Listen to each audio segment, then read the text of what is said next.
Hi, Nathan. Thanks for taking the time. Have you been? I'm great. Thanks for having me.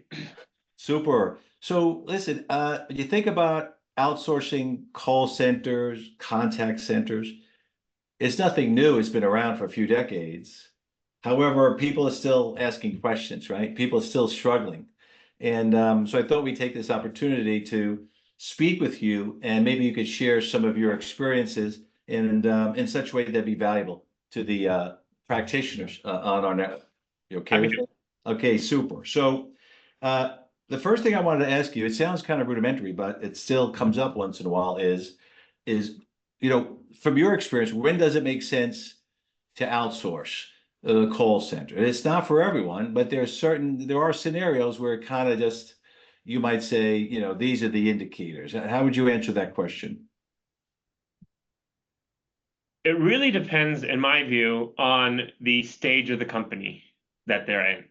Um, for example, if you're a bootstrap startup and just starting out, that customer feedback is super valuable. So I always feel like the founders, the executive leadership team should be super involved in the very early stages.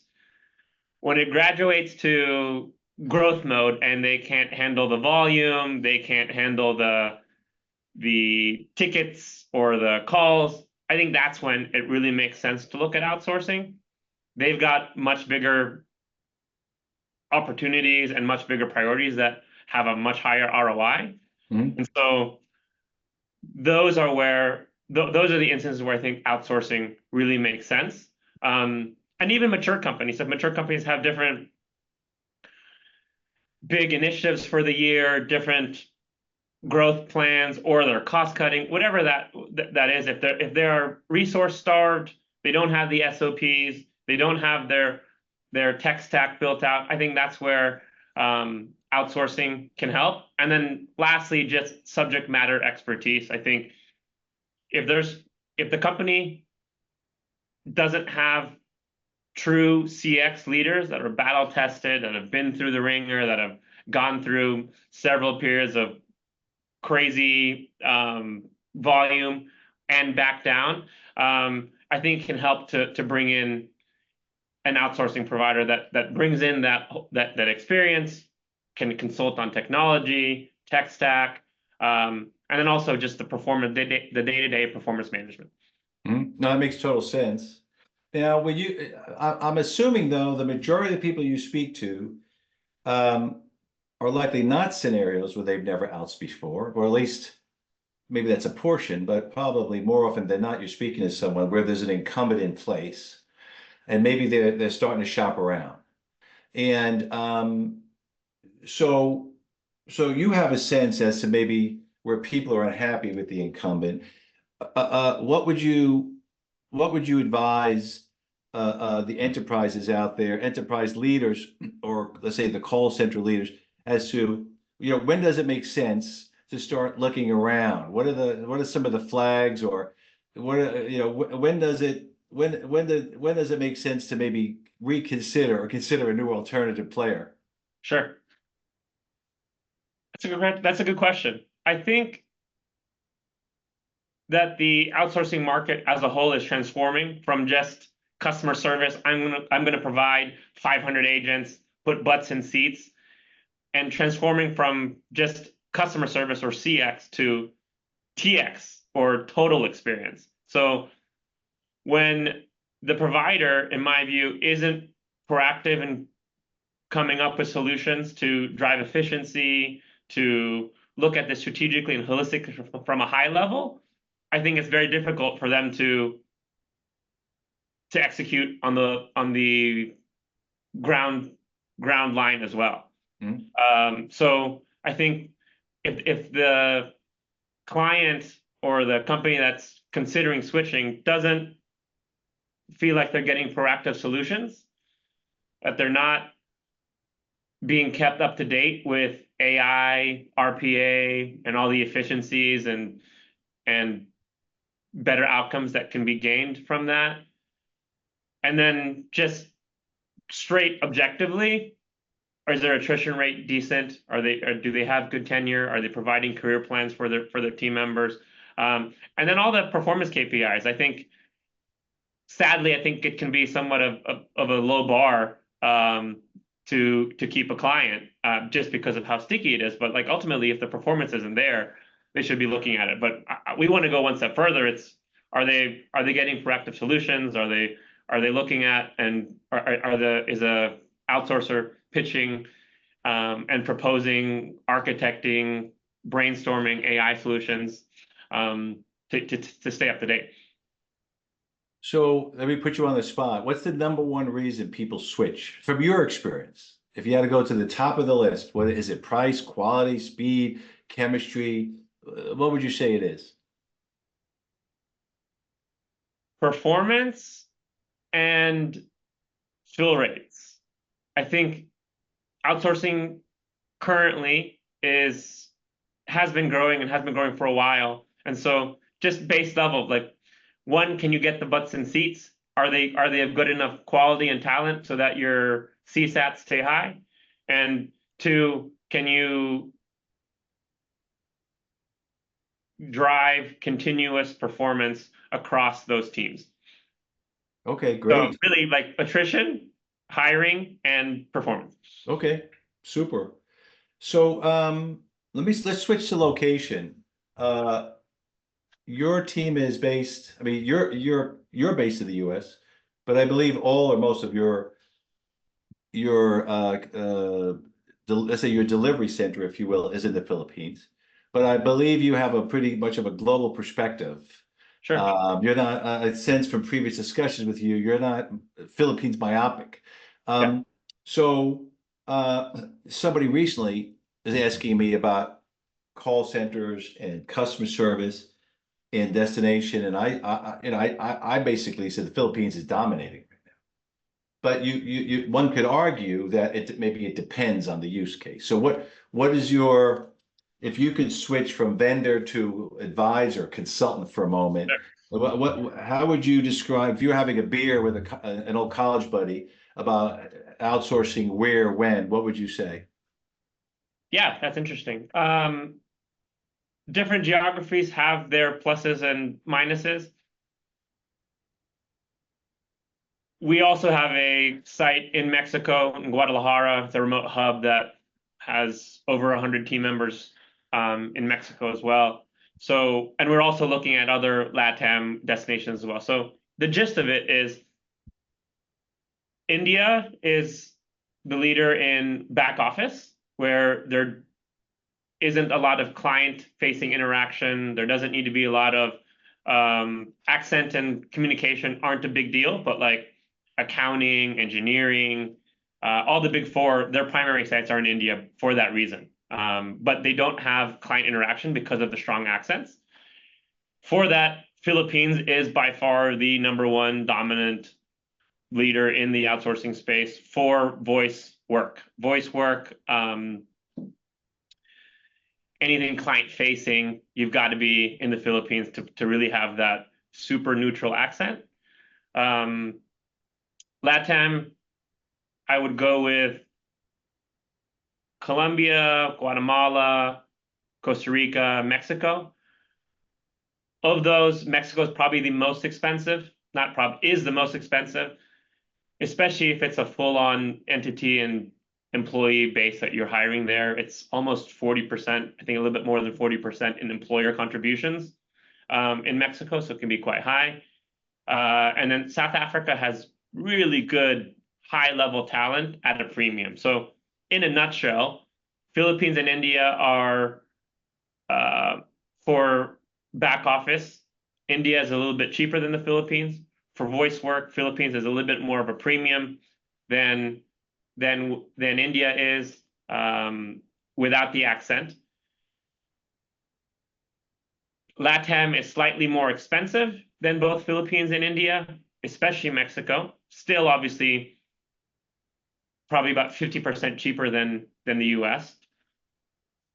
And then South Africa is comparable with maybe a little bit more expensive than LATAM, but you've got super high level talent, and they speak that British Okay, English, similar yeah, to British English yeah. accent, British accent, yeah. Interesting. Okay, no, that's good. I think I would say it's a fair appraisal. Do you find that there are certain customers every once in a while that'll have more than one destination, depending on maybe the process, or it's pretty much you pick one and you go with it all the way? I think it depends on the size. Obviously, if you've got 1,000 folks, you can split it between multiple sites, even within the Philippines or within multiple geos. And it also depends on the functions. So it kind of is there's no one size fits all. Mhm.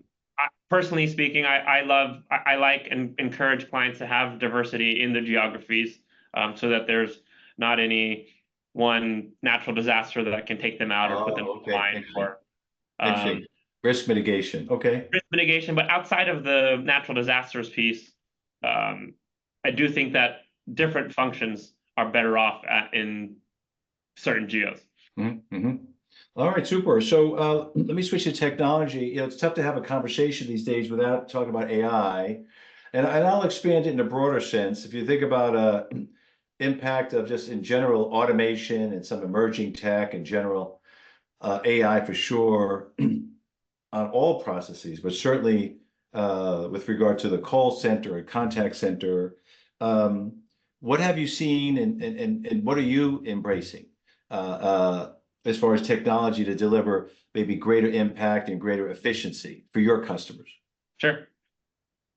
Well, in my view, AI QA is low-hanging fruit that every outsourcer or every captive call center, even if it's done within a company, should embrace. AI, the manual alternative is such a pain in the ass that it's a very, I mean, comparison is you have a manual, you have a QA manager or a QA specialist that's literally listening to call recordings at random. It's a super tedious grind, boring process to find and and QA say 2 to 3% of interactions if you're lucky. So you've got 97% of the calls that are not QA'd, and you could it may not be, and in most cases it isn't a very representative sample set of that 100% of calls. So the alternative is you have AI QA that I think it's getting much better in doing the full QA process, but it is, and there's still some room to grow here or to improve here. But what it is very good at doing is, at the very least, you can transcribe all your calls. I can tell what the sentiment is from the transcript. Or I want to speak to a manager. There's cuss words in here. This is so frustrating. Those are very easy calls to flag. And then you have the QA specialist, the human in the loop, review those flag calls so you see which ones are good and which ones are bad. Flip side, you can say like, oh my gosh, this is amazing. You were so helpful. Those are easy to flag as well. So you can have both ends of the spectrum. So I think AI QA is the easiest low hanging fruit that should be implemented across the board. Next step up is either a voice bot or a chat bot. Very easy to put in the FAQs in there. What's difficult is I think it's very easy to get 80%, 90% proficient. It's that last 10%, which is very, very, very difficult to get right, especially when it requires decision making, requires actions to be made. I think that's where it's like a human in the loop. But for FAQs on the website that are, hey, like how often what is your shipping turnaround time? What's your return policy? All Right. those should be voice bot or chat bot in my view. No, I agree. And if you haven't, I think maybe you've done some investigation, but there's been some significant advancements in conversational AI, empathic AI, agentic AI that may close that gap. Keep an eye on that, and I'll be happy to talk to you about what we're seeing in those spaces. So Sure. let's switch from high tech to high touch. So. So let me embarrass you a little bit, Nathan. I think a lot of people do business with you because they like you. You're a likable guy. You're very passionate about the space. I've seen you hop on a plane to go meet somebody, and that is not always the case with a lot of your competitors out there. And I'm a firm believer in that people do business with other people. They don't do business with companies. So how much is that? How much impact do you think that's played out and why people hire your company? Is it your hands-on touch that you're hands in the business and you're actively involved? Do you see that having impact on buying decisions? I think there's a couple of ways I could take that. One, it always helps to be a big fish in a small pond. If you've got one of the bigs that have several 100,000 people and you only have 100 team members with them, you're a rounding error to them. So I think from a buyer's perspective, it helps to be a big fish in a small pond, and you get that reactiveness and responsiveness because it is a meaningful part of that revenue. Um, Overall, I think at the end of the day, relationships are king. And especially from a sales perspective, old school will become new school. If you're getting used to, I could foresee a day where we're getting AI telemarketed and it's AI that's sending out blast millions of emails. So it's that human touch and adding that human customization and personalization that sets companies and vendors apart. And I think that's here to stay. I think that's ever going away. So to answer your question, no, I think that we develop strong relationships with our clients where we don't want to be looked at as a vendor. We looked at as a true partner. We want to be looked at as their CX strategy and innovations partner, not just a random vendor that's providing Right. 100 people a couple thousand miles away. So yeah, I think relationships are going to be even more powerful in the day and age of AI. Well, yeah, and I see you do well in that space, Nathan. And so just kudos to you on that. See that playing I'm a an role. extrovert, so the people are my. I enjoy meeting new people and hearing their story. No, I see that, and I will tell you more and more as the world changes. Certainly driven in a post AI world. I'm finding decisions being made in the buy side where at the end of the day they're saying, regardless of what's in this agreement, I know I can pick up the phone and call somebody, and I know that's the case with you, and I see it playing out that way. So I get it, and I agree with that sentiment. So listen, I think we ran a little bit over time, Nathan. I appreciate your All time. I right. appreciate you sharing the insights, and I look forward to sharing this with our network. Thanks for having me. My pleasure.